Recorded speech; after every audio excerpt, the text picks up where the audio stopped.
suis étonné de voir parfois certains patients super grands fumeurs. Moi, je ne savais pas qu'il y avait des gens qui pouvaient fumer plus de 2 paquets par jour.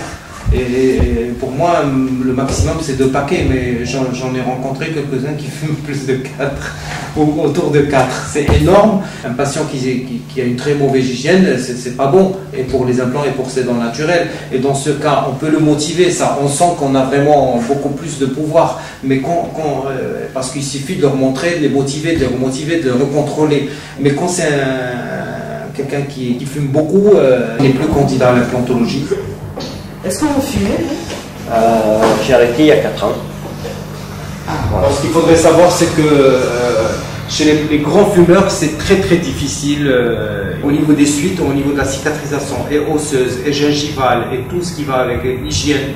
Quand la personne est fumeuse, elle met en danger les implants, elle met en danger les couronnes, elle met en danger les gencives. Ça peut aller jusqu'à la nécrose.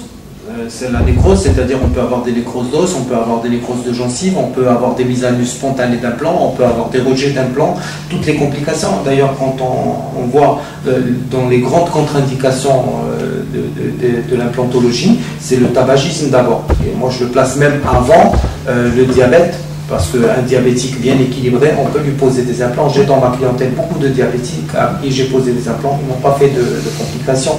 Alors que quelqu'un qui fume plus de 2 paquets par jour, je pense si je reçois un patient demain et qui me dit je fume plus de 2 paquets par jour, il est honnête avec moi, je lui dirai non, je ne vous ferai pas des implants, il vaut mieux faire un appareillage amovible ou quelque chose comme ça. Arrêtez d'abord et après on verra.